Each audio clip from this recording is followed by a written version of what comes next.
ficou pedindo, e a mãe disse: eu tive que voltar lá comprar. Uai, a criança pegou um revólver, colocou na orelha da mãe e falou: vai lá comprar aquele carro para mim? Não. A mãe que cedeu à chantagem emocional de uma criança de 2 anos de idade, que controlava a mãe, que não recebia um não da mãe. As crianças num lar assim são permitidas a governar os horários da família. São eles que decidem que horas que vão acordar, e que horas que vão dormir, e que horas que vão comer, e o que eles querem fazer, e toda a família tem que pular em torno dessa criança. A criança é permitida tomar precedência sobre as necessidades do cônjuge.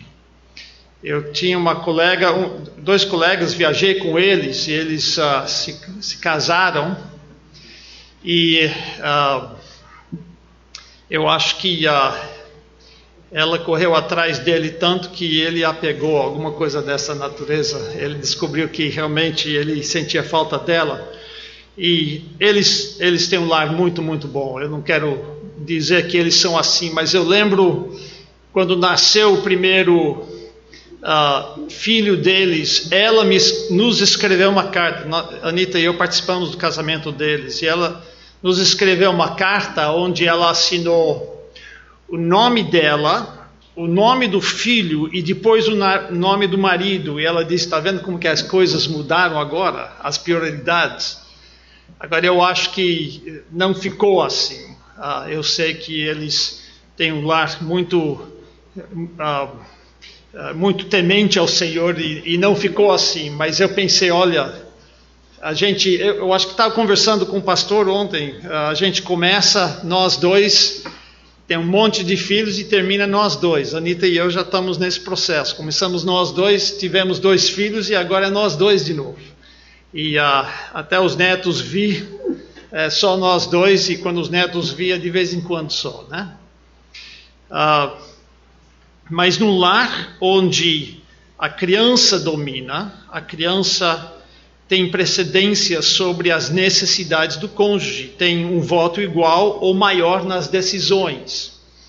Eu sou o mais velho de 3 filhos homens, então nosso lar era um lar de 5 pessoas, e meu pai dizia que tínhamos uma família democrática, onde cada membro da família tinha um voto e ele tinha 5. Se ele tem 5 votos numa família de 5, ele ganha todas as votações. Mas crianças às vezes são permitidas a ter um voto igual aos adultos nas decisões. Crianças são permitidas a exigir o tempo e a atenção excessiva dos pais, de tal forma que os pais não conseguem cumprir suas outras responsabilidades. Alguém na minha família, não imediata, estava tendo problema com um dos seus filhos, e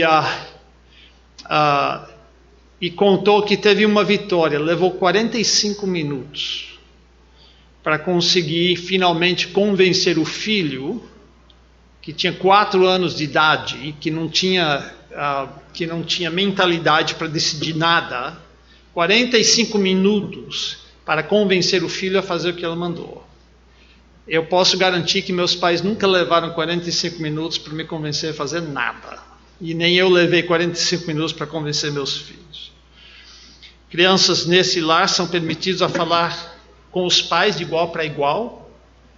Eu acho que nossa cultura perdeu o respeito de os filhos chamarem seus pais por o senhor e a senhora, e mostrar o respeito devido que um filho deve aos seus pais. Eu chamo meu pai e minha mãe de o senhor e a senhora até hoje, e olha que eu tenho 56 anos, mas eles me ensinaram a fazer isso, e é um prazer poder honrá-los dessa forma. Num lar assim, a criança é permitida ser a influência dominante na casa, e quando está mal-humorada, é entretida e paparicada em vez de disciplinada. Isso é um modelo de família. Tem um outro modelo de família em que a família é centralizada no pai ou na mãe. Em famílias assim, ou o pai ou a mãe é demasiadamente exigente para com o cônjuge ou os filhos. Tem pais que pensam que Deus o instituiu como ditador de sua família. Quero meu chinelo agora, me traga. Desamarra meu sapato, agora me traz minha janta. E assim por diante. Às vezes, no lar assim, ele só dá atenção aos familiares quando necessita de alguma coisa. Os filhos nem sabem que o pai existe até que precisa carpir o quintal. Aí, ele, de repente, o filho descobre que o pai também mora naquela casa. Ele trata os demais como se fosse um fardo. Um pastor meu tinha 3 filhos e eu liguei para ele um dia. Ele disse: olha, ele falou nesse tom de voz, minha esposa foi para um retiro de senhoras e eu tenho que ficar aqui em casa com os filhos. Se fosse o maior fardo da vida, como se cuidar dos filhos. Eu lembro uma vez que nós nos juntamos na casa de um irmão que tinha piscina na sua casa, e quem ficou nadando e brincando com os filhos de todos eles fui eu. O pastor e o outro ficaram, e eu não tinha filhos na época, eles ficaram conversando de assunto importante e eu fiquei brincando com os filhos dele, né? Às vezes trata os demais como se fossem escravos e nunca faz o que não gosta em benefício do resto da família. Eu admito que eu luto com essa, porque às vezes a família quer jogar um joguinho e eu estou sem vontade. Mas quando o pai nunca, ou a mãe nunca faz o que os outros querem fazer, mesmo que ele está sem vontade, ele está centralizando toda a família em si mesmo. E não sabe o que está acontecendo na vida dos familiares, nunca conversa com eles. E não compartilha a renda familiar com os demais. Se é de um lar onde o pai e mãe, cada um tinha seu dinheiro. E eles dividiam as contas da casa. A parte do gás, da cozinha, da comida, ficava por parte da mãe, a parte de energia, pagar a prestação da casa e coisa assim, ficava para o pai. Cada um se virava como podia, e se acabava o gás e a mulher não tinha dinheiro, tinha que pegar emprestado do marido, emprestado, para depois devolver. E a mulher nunca sabia o que o marido estava fazendo com o dinheiro.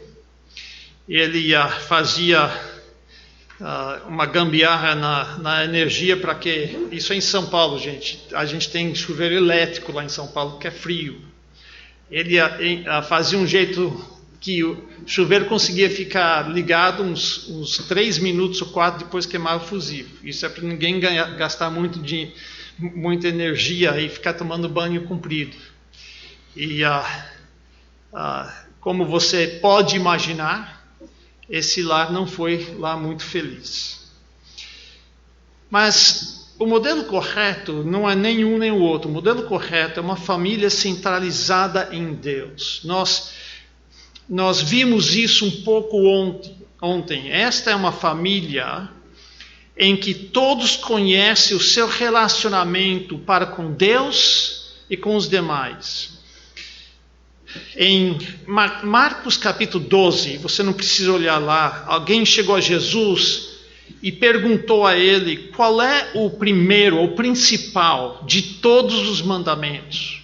De todos os mandamentos no Antigo Testamento, qual é o principal, a essência de todos os mandamentos? Jesus respondeu assim, você vai reconhecer o que ele disse com base na mensagem de ontem. Ele diz, o primeiro de todos os mandamentos é: ouve, Israel, o Senhor nosso Deus é o único Senhor, amarás, pois, o Senhor teu Deus de todo o teu coração, de toda a tua alma, de todo o teu entendimento e de todas as tuas forças.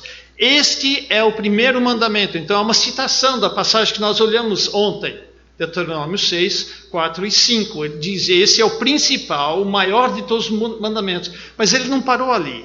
Ele diz assim, o segundo semelhante a este é, amarás o teu próximo como a ti mesmo. Não há outro mandamento maior do que estes. Está entendendo? A gente ama a Deus e ama o próximo. E a gente ama com o amor correto, no grau correto, em relação um ao outro. E no lar centralizado em Deus, é um lar criado e treinado com essas afeições corretas. Para amar a Deus com todo o coração e amar mãe, pai, filhos e filhas, marido, esposa, conforme esse amor a Deus exige. Então eu quero desenvolver essa ideia na passagem que nós vamos estudar, que é Efésios capítulo 5, versículos 22 até o capítulo 6 e versículo 4, onde ele começa a falar sobre os diversos deveres. Então, em Efésios 5, 22 a 24, Paulo fala do dever da esposa.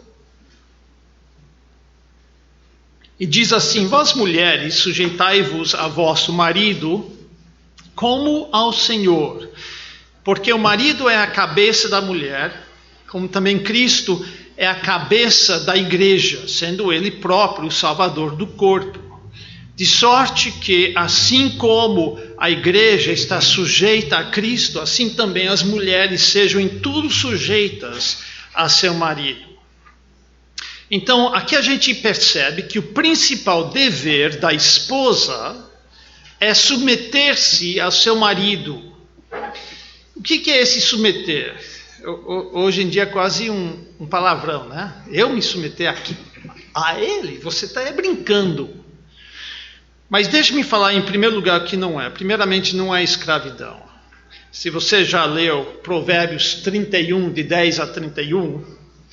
você percebe que a mulher lá, que é chamada a esposa virtuosa e excelente, de escrava, não tem nada. Ela não simplesmente faz tudo que o marido manda. Eu não vou ler tudo, mas tem versículos assim.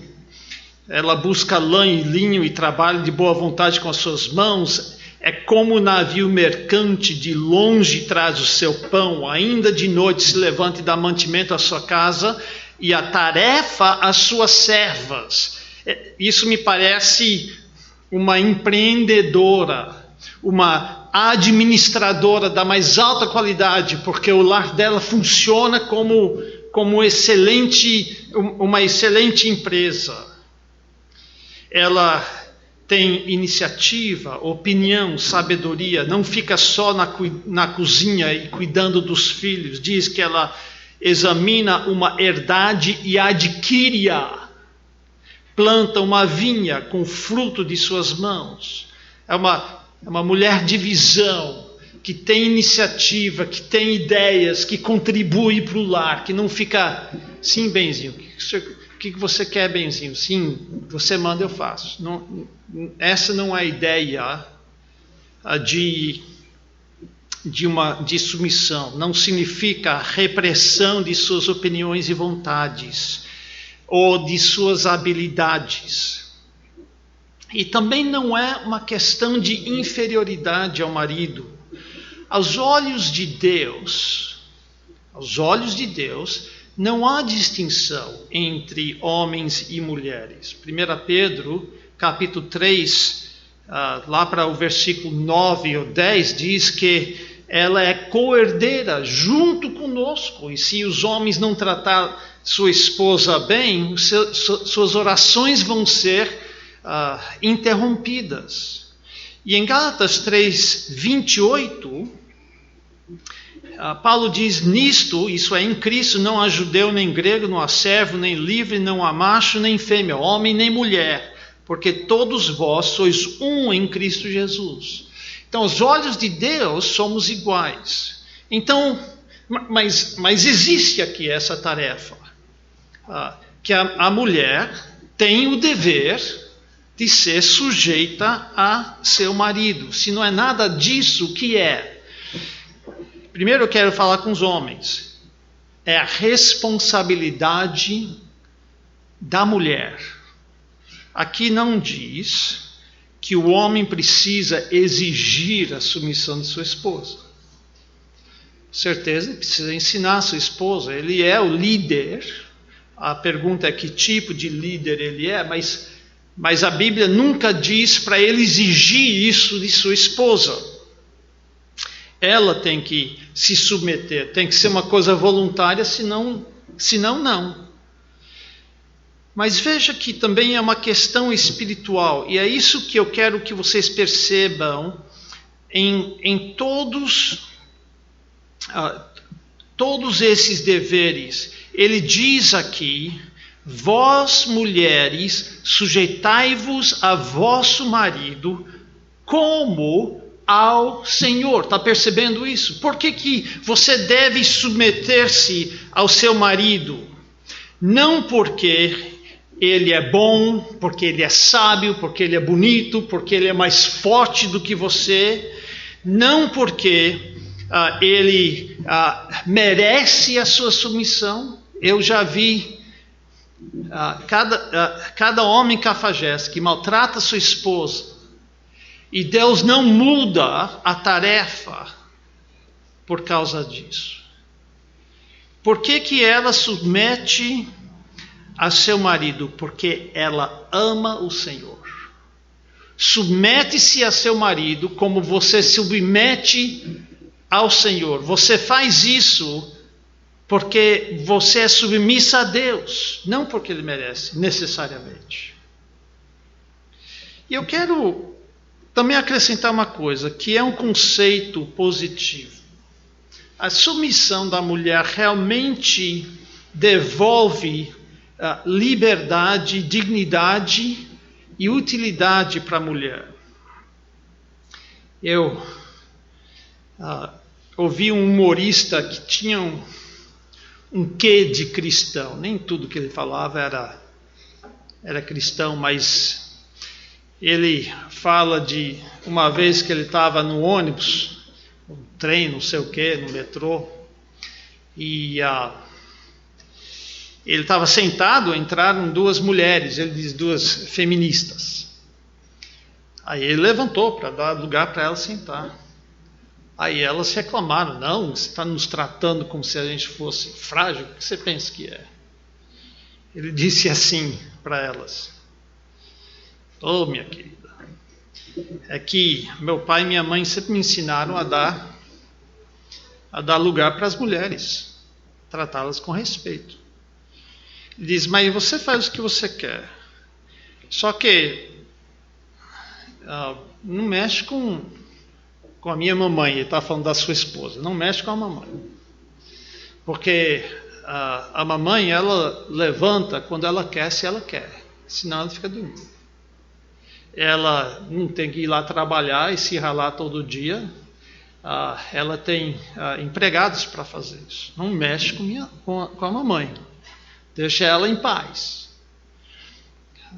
Eu não sou muito da atitude dele, mas ele tem uma certa razão. Uma pessoa funciona melhor quando vive aquilo, quando vive para cumprir aquilo para o qual foi criado. O ser humano foi criado por Deus e para Deus, mas quando se rebelou e quando se rebela e tenta viver uma vida independente de Deus, vive no conflito constante e na frustração completa. Eu estou lidando esses dias com uma pessoa que eu não conheço, mas começamos, através de uma série de circunstâncias, a nos corresponder via e-mail e também por meio de WhatsApp. E ele está, obviamente, tentando achar um jeito de não ter que submeter-se a Deus. E a vida dele é um caos, e ele está frustrado. Ele me lembra da mulher samaritana, que Cristo estava tentando lembrar. É o que acontece quando a gente rejeita Deus, pelo fato de sermos criados para Ele. O resultado é caos e frustração, e é muito ruim. Homens e mulheres foram criados por Deus E são diferentes. O nosso mundo não quer ouvir isso. Acham que tanto faz. Você pode trocar o homem por uma mulher.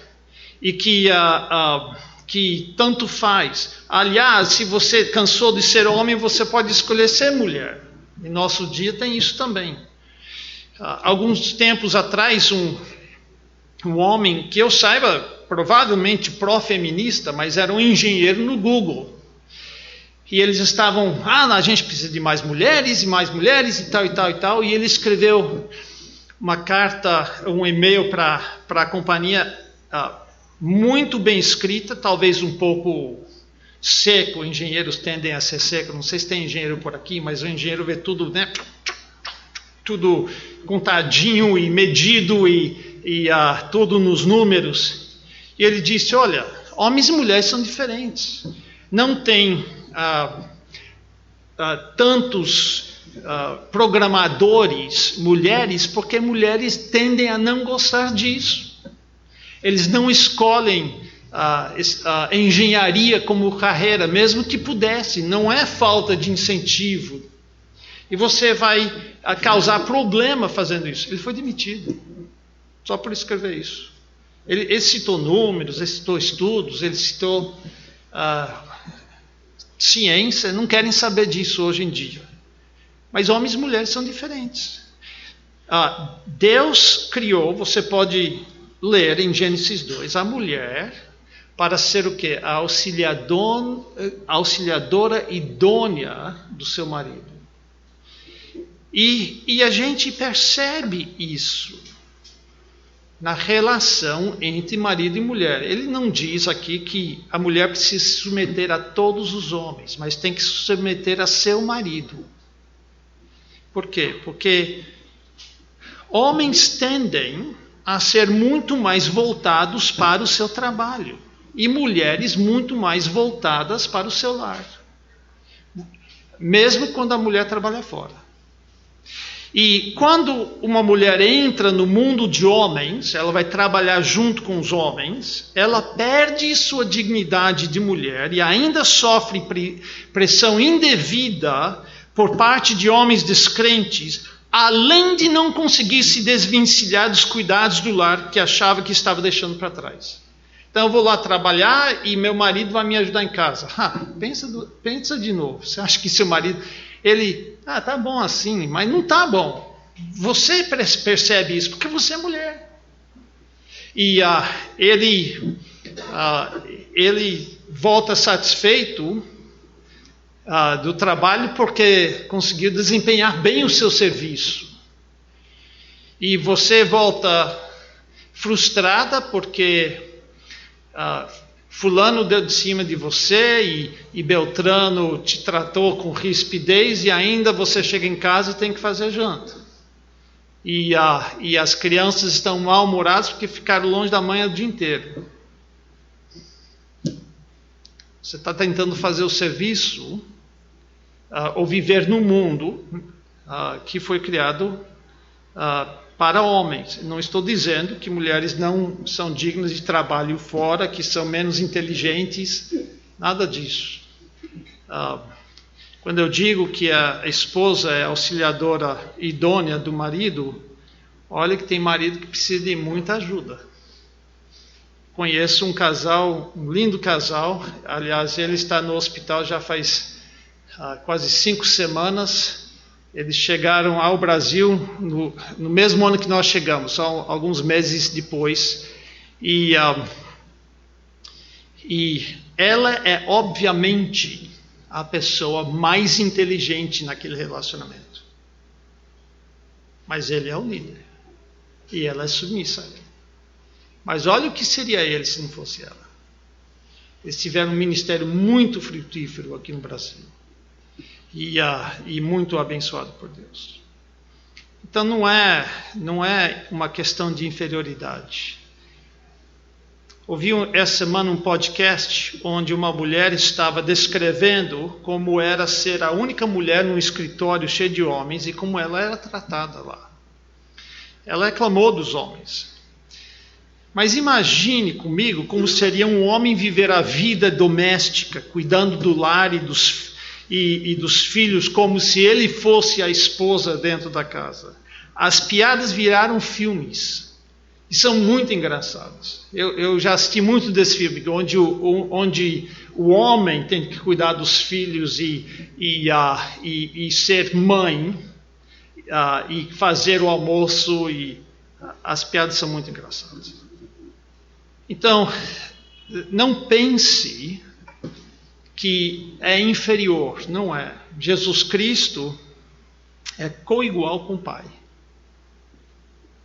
Ele é coeterno, ele é co-soberano, ele é co-onipotente, onipresente, e tudo que o Pai é, ele é. Mas ele é submisso ao Pai, porque essa é a função dele. O Pai é o Pai, o Filho é gerado eternamente e ele é submisso ao Pai. E quando chega, isso não significa que ele é inferior, mas quando chega no jardim de Getsemane, Pai, eu não sei se eu vou conseguir, afasta de mim esse cálice, mas seja feita a tua vontade, não a minha. Ele obedece, ele é submisso. Por quê? Porque é a função dele. Isso não faz dele inferior ao Pai, porque em Filipenses nós aprendemos que o nome dele é exaltado acima de todos os nomes, porque ele foi obediente até a morte de cruz. E no lar é a mesma coisa. Também quero dizer que é uma questão de atitude. Não é que a mulher tem que obedecer tudo que o marido fala, porque tem marido que exige de mulheres coisas pecaminosas, coisas humilhantes, coisas que não se deve exigir. E o princípio que os apóstolos nos deram em Atos permanece, que nós temos que obedecer a Deus antes de obedecer aos homens. E quando o marido pede alguma coisa que é contra Deus, você tem que antes obedecer a Deus que os homens. Mas não significa que você precisa fazer isso com atitude rebelde. A submissão é uma atitude de, sim, eu estou aqui para fazer a minha parte, te ajudar a fazer sucesso, para satisfazer o que eu posso e servir como eu posso para que o nosso lar vá em frente. Então esses são os deveres da mulher de forma resumida. Agora vamos ver os deveres do homem, e você vai ver que não são apenas 3 versículos, são 9.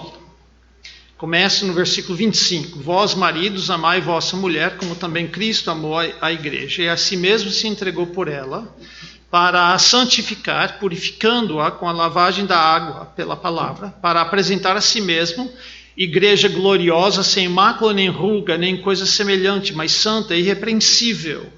Assim devem os maridos amar a sua própria mulher como a seu próprio corpo.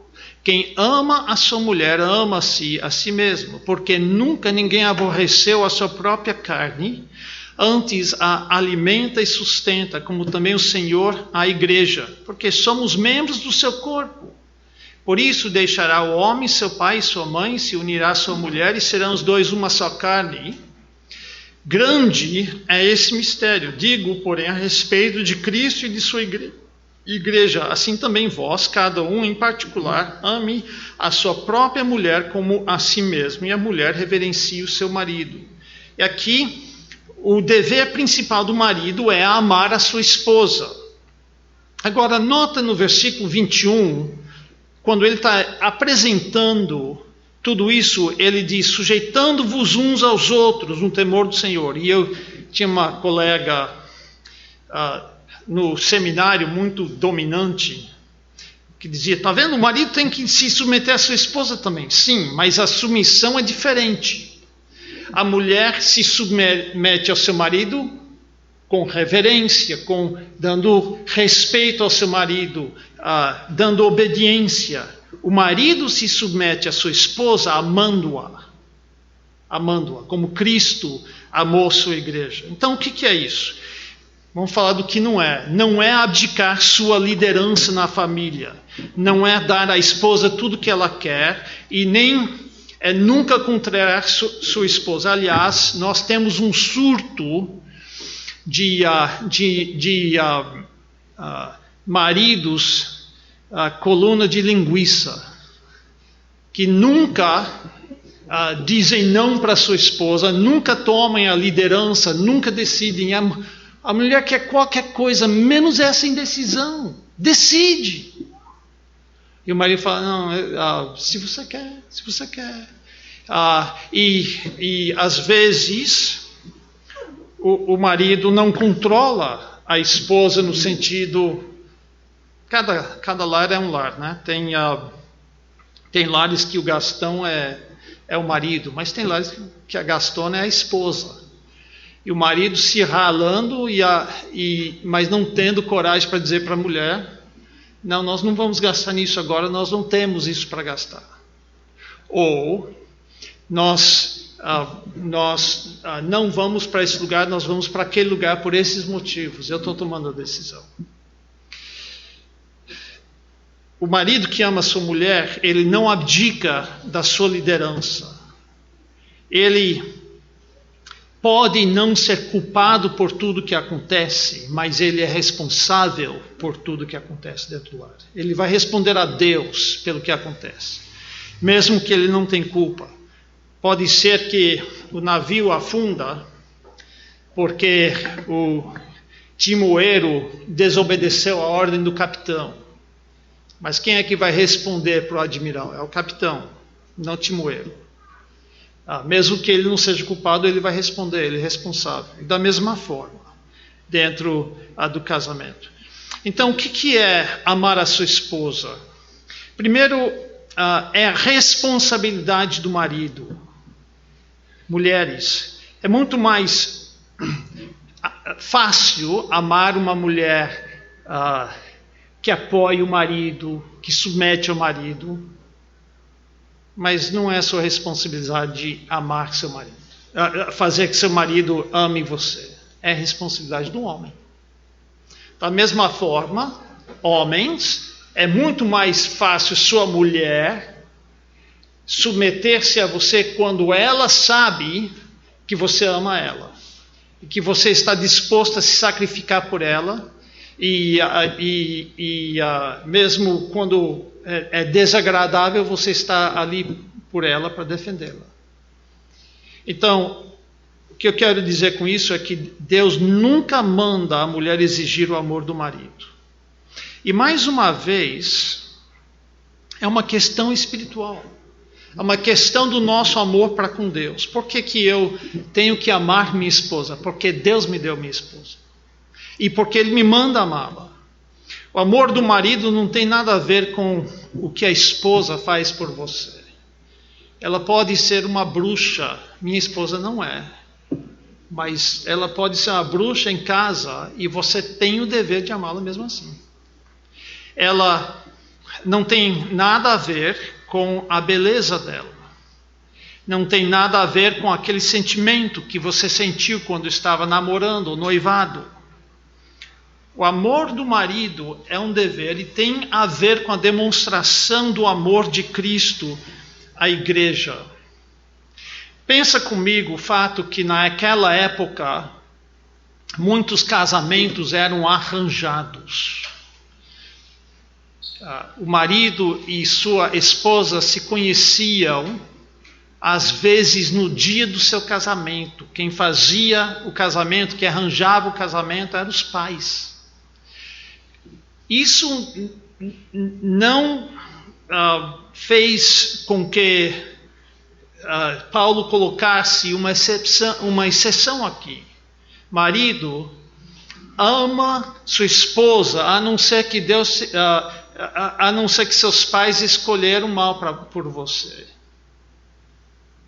Também ele não fala que o namorado tem que amar a sua namorada, nem que o noivo tem que amar a sua noiva. Mas uma vez que você é casado, agora esquece de tudo que aconteceu antes. Agora é seu dever. Não importa como que isso veio a acontecer. Antigamente eu dizia que o amor era uma questão de vontade. É e não é. Não é uma coisa que você pode comandar. Eu tendia a dizer que não é um sentimento, mas é um sentimento. Não é só um sentimento, mas é um sentimento. Como que você ama a sua esposa? Você cultiva esse amor. Eu quero que vocês percebem que o amor à sua esposa é o seu dever, porque nessa figura de Cristo para com sua igreja, você, marido, faz o papel de Cristo. E Cristo não olhou para a igreja e viu pessoas amáveis e bonitinhas e santas e tudo isso. Ele viu pecadores desesperados, enlameados, que nem sabiam que estavam nessa condição. E ele se entregou para esse povo, para resgatá-lo e fazer desse povo horrível que somos nós, uma igreja santa. Veja então que esse amor tem um conteúdo definitivo. O marido tem que se sacrificar por sua mulher, como Cristo a si mesmo se entregou pela igreja. Deixe-me falar alguma coisa sobre sacrificar. Sacrificar sempre dói, sempre machuca. Senão, não é sacrifício. Isso significa, maridos, que você vai ter que fazer coisas que doem, pelo bem da sua esposa. Significa que você vai fazer coisas que você não gosta de fazer, pelo bem de sua esposa. Significa que você vai ficar sem certas coisas, para que sua esposa possa ter outras coisas. É um sacrifício. Exige que você abra mão de algumas coisas que você realmente quer. Um pastor amigo meu disse que quando ele conheceu sua esposa, antes de se casarem, ele estava namorando um carro esporte, um Corvette, um carro americano. Gostava de carro bonito e rápido. Mas quando ele decidiu que queria se casar e ia pedir essa mulher em casamento, ele teve que abrir mão do seu carro esporte, porque ele não tinha como ter uma esposa e um carro esporte ao mesmo tempo, né? Isso é uma espécie de sacrifício. Mas no lar é mais. Ele deve procurar, e veja que não é sacrifício só por sacrificar. O sacrifício visa um fim, e o fim que o sacrifício visa é a santificação dela. Veja versículos 26 e 27. Ele se entregou a si mesmo por ela para a santificar, purificando-a com lavagem de água pela palavra, para apresentar a si mesmo igreja gloriosa, sem mácula, nem ruga, nem coisa semelhante, mas santa e irrepreensível. Esse sacrifício que o marido faz para a mulher não é deixar a esposa governar o lar e ter tudo que ela quer. Ele se sacrifica para a santificar. Ele dá de si mesmo para apresentar a si mesmo uma mulher santa e irrepreensível. Ele gasta tempo com ela para que ele possa formar nela a pessoa de Jesus Cristo. Ele gasta tempo com ela para que ela possa olhar para o exemplo dele, de um homem de oração, de um homem da palavra, um homem que ensina, que governe o seu lar para amar a Deus e servi-lo de todo o coração. Essa é a função do sacrifício dele. Às vezes eles fazem coisas divertidas juntos, às vezes ele tem que dizer não, porque não tem condição de fazer, mas ele está sempre levando ela em direção a amar a Deus de todo o seu coração. Esse é o sacrifício e a tarefa do marido. Agora nós chegamos nos deveres dos filhos, capítulo 6, versículos 1 a 3. Vós, filhos, sede obedientes a vossos pais no Senhor, porque isso é justo. Honra a teu pai e tua mãe, que é o primeiro mandamento com promessa, para que te vá bem e vivas muito tempo sobre a terra. Então aqui nós podemos ver duas tarefas, dois deveres que os filhos têm para com os pais, enquanto estiverem debaixo da autoridade dos pais. Quando é que essa autoridade termina? Ao meu ver, termina quando casa. Mesmo que você está morando sozinho, longe dos pais, enquanto você não casou, você não deixou pai e mãe e não se uniu à sua esposa ou seu marido. Mas quais são os deveres? Obediência e honra ou respeito. Obediência significa fazer o que os pais mandam. E alguém acrescentou 3 qualificações: sem demora, sem reclamação e sem desculpa. Quando os pais falam para o filho, vai lá e pega a minha carteira, estou precisando da minha carteira. Aí o filho não vai. Aí o pai diz 1, 2, 2,5, e o filho sabe que se chega em 3 vai apanhar.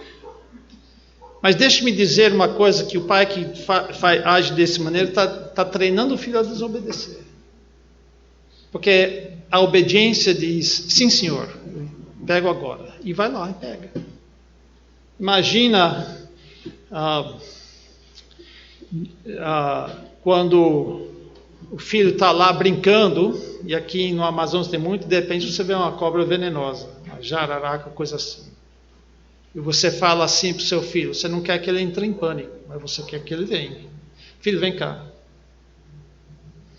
Se o filho não é treinado a obedecer imediatamente, ele não precisa saber porquê, ele não precisa de explicação, ele precisa simplesmente vir. Você pode perder seu filho. Quando minha filha, e ó menina teimosa ela, tivemos que ensiná-la que nós éramos pais e ela era a filha, quando ela era bem pequena. Depois ela virou um doce. Mas ela estava com meu pai e eles estavam procurando móveis e a Jennifer ela tinha, não sei, 2 ou 3 anos de idade, estava em cima de uma cadeira e meu pai disse para Jennifer, desce daí, vem cá. E ela, sem reclamar, desceu e vem cá. E a vendedora olhou para o meu pai e falou, mas como que você conseguiu fazer isso? Se eu falar assim para minha filha, o meu filho, eu levo meia hora para ele descer e me obedecer. Ele faz birra e chora e chuta. Meu pai falou, primeiro, não fui eu que treinei ela, foi o pai dela, eu sou avô apenas. Mas em segundo lugar, é você que está treinando seus filhos a desobedecer dessa forma. Nós tínhamos uma regra em casa que se eu tinha que repetir a ordem, o filho ia apanhar. E de vez em quando, nosso filho, ele era muito obediente, mas uma vez a cada mês ou 2, quando ele tinha aquela idade, ele testava para saber se todas as regras ainda valiam. Então a gente tinha um dia de terror, onde ele violava todas as regras. Vem cá, ele não vinha, tinha que apanhar. Faz isso, não fazia, tinha que apanhar. Um dia que ele sofria e nós também. Depois resolvi. Depois ele virava um filho obediente que fazia tudo que a gente pedia. Isso é obediência. Fazer sem demora, sem reclamação e sem desculpa. E honra é dar o respeito que seus pais merecem. E esse dever de honra nunca acaba. Qual é a motivação? Não porque seus pais merecem. Está vendo um padrão aqui? Mas porque é teu dever espiritual. Filhos que estão aqui, é teu dever obedecer a seus pais. Sede obedientes a vossos pais no Senhor. Porque você ama a Deus, você obedece aos pais. Não porque seus pais são crentes, não porque eles são justos, não porque Eu fui criado num lar cristão, um lar que meus pais amavam o Senhor. Eu acho que o primeiro lugar que eu fui, depois que saí do hospital, foi para a igreja. Eu fui criado nos caminhos do Senhor, mas eu tenho reclamações. Não tem lar perfeito. Eu posso contar sobre injustiças que aconteceram no meu lar. E eu tenho certeza que meus filhos podem fazer a mesma coisa. Mas sabe uma coisa? Nada disso importa. Eu sei que muitos de vocês moram em lares que seus pais não amam o Senhor, não são crentes. Talvez seu pai é tirânico, talvez sua mãe é possessiva demais. Não importa. Isso não tem nada a ver com o merecimento dos seus pais e tudo a ver com o seu relacionamento com Deus. Obedece aos seus pais porque você é filho de Deus e é o seu dever como filho diante de Deus obedecê-los. E também porque é justo e porque esse mandamento vem com promessa. Você quer viver uma vida longa sem muitas dificuldades? Aprenda a obedecer seus pais e honrá-los. E isso vai te ajudar. Veja os deveres dos pais. No versículo 4, e vós, pais, não provoqueis a ira a vossos filhos, mas criai-os na doutrina e admoestação do Senhor. Então, nós, como pais, temos deveres negativos e deveres positivos. O dever negativo é não provocar seus filhos a ira. Isso não significa que nós nunca contrariamos os nossos filhos. Isso significa que não devemos frustrar nossos filhos através do nosso pecado. Como assim? O pai que perde a calma com seus filhos está provocando seus filhos a ira. Nós nunca temos direito de falar com nossos filhos com ira, ou discipliná-los irados. Eu já tive que mandar meus filhos para o quarto deles, esperar até que eu pudesse me controlar para ir falar com eles. Eu não tenho direito, eles não têm o dever de tratar comigo quando eu perdi minha calma.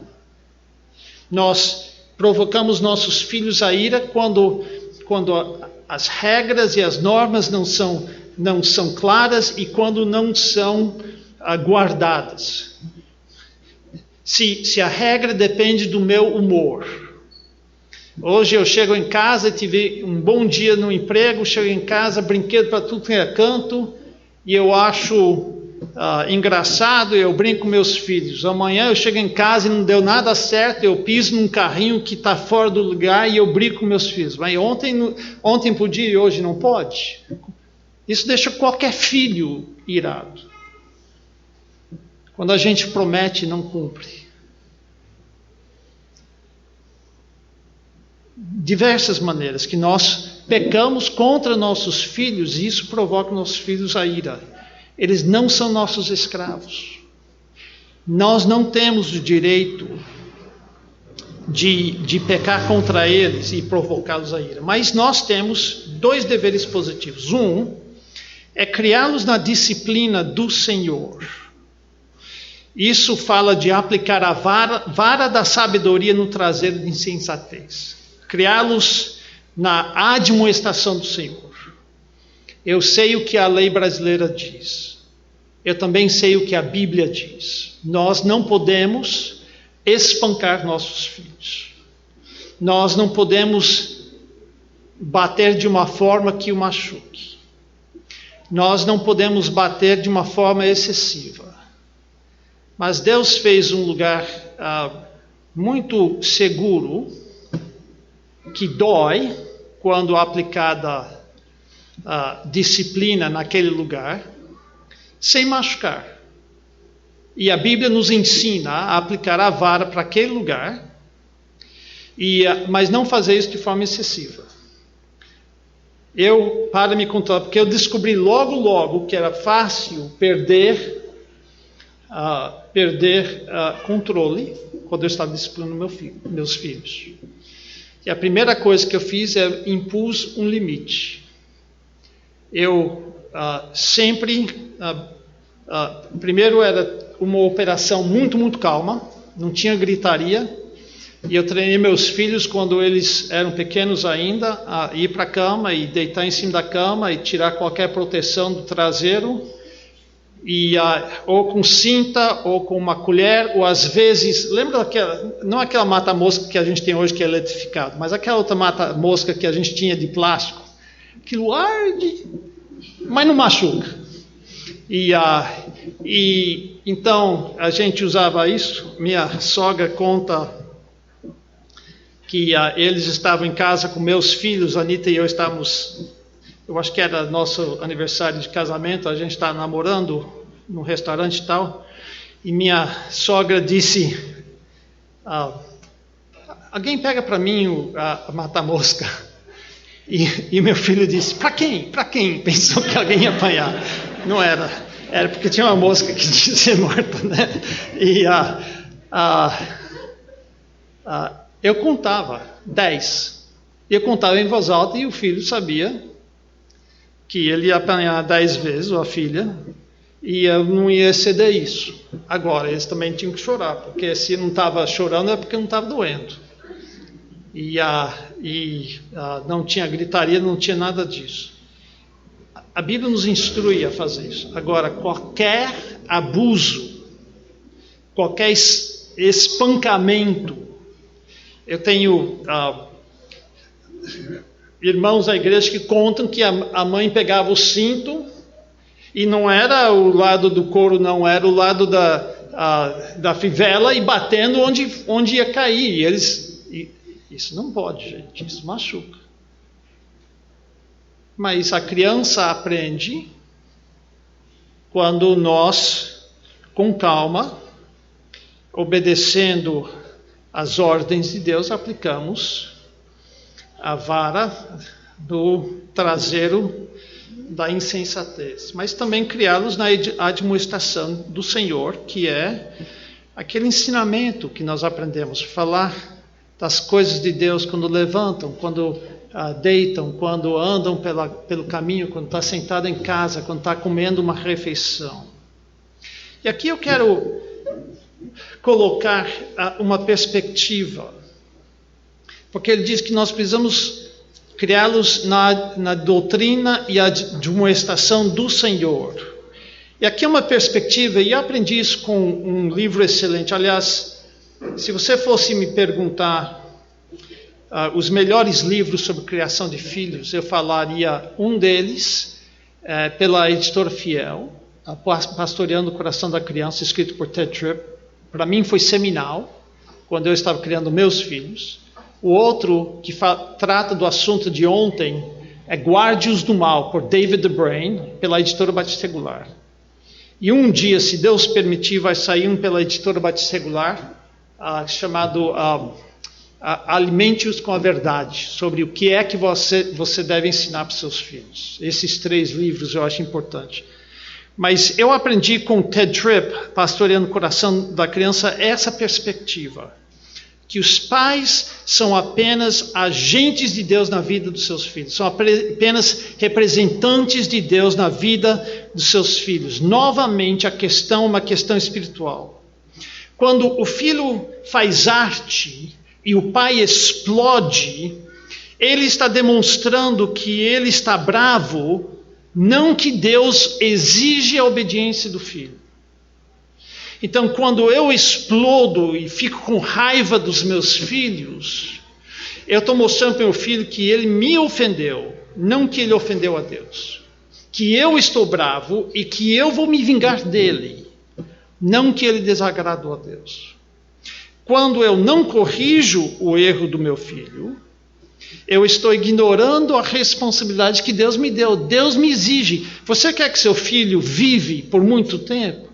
Exige a obediência. É isso que os versículos de 1 a 3 diz. Se você vê seu filho correndo lá para o trânsito, você vai parar ele de qualquer forma, porque você sabe que se ele entrar no trânsito, o carro vai bater nele. Mas você deixa ele desobedecer e te desrespeitar sem sofrer nenhuma consequência. Você está mostrando que realmente não ama seu filho. Você acha que ama, mas não ama. Porque se você amasse seu filho e você quer que ele vive uma longa vida e boa sobre essa terra, você vai exigir dele o que Deus exige dele. Não porque você foi ofendido, mas porque Deus exige a obediência dele aos pais e você é o agente de Deus para exigir isso do seu filho. E quando você ignora seus filhos e não os ensina nas Escrituras, você está também faltando a seu dever. Quando eu corrigia meus filhos, eu perguntava, filho ou filha, o que você fez? Aí eles tinham que responder o que eles fizeram. Você desobedeceu o papai, né? Foi. E o que Deus exige de papai? Do papai, quando você me desobedece? Eu tinha ensinado esse versículo para eles. A Deus exige que o Senhor me corrija. Então, é isso que eu vou fazer. Eu espero que eu não preciso fazer isso nunca mais. Mas se eu não te corrigir, você me desobedeceu, e se eu não te corrigir, eu estarei desobedecendo a Deus e Deus vai me corrigir. Eu sou apenas o agente. Estou agindo, fazendo o papel de Deus na sua vida, para que você possa aprender a caminhar nos caminhos dele. Agora, a disciplina não é suficiente. Tem pais que só disciplinam seus filhos e nunca brincam com seus filhos, nunca amam seus filhos, nunca admoestam seus filhos, nunca ensinam seus filhos. É todo um pacote. Nós temos que criar um lar de cosmovisão cristã, através das coisas que nós amamos e fazemos e valorizamos em casa, mas nós também temos que ensinar e admoestá-los no caminho. Não porque eles são bons, ou são bonitos, ou são inteligentes, eu tenho certeza que seus filhos são tudo isso, mas porque Deus nos manda. E aqui eu quero voltar para o modelo correto da família. Como é que nós devemos ser? Qual que é a essência de uma família bem ordenada? É uma família onde Deus é o centro. Deus é o ar que nós respiramos. A esposa se submete ao marido como ao Senhor. O marido ama sua esposa como Cristo amou a igreja. Filhos obedecem aos pais no Senhor. E pais criam seus filhos na disciplina, na admoestação e no ensino do Senhor. Esse é um lar centrado em Deus. O responsável por tudo isso é o pai. Então, pais, você vem amanhã que nós vamos tratar dessa questão. Ele é o responsável. Agora, não significa que ele é o culpado de tudo que acontece. Cada um de nós tem a nossa responsabilidade. Que Deus nos abençoe e nos ajude a montar lares centradas nele e não nos nossos filhos e não em um de nós. Deus nos abençoe.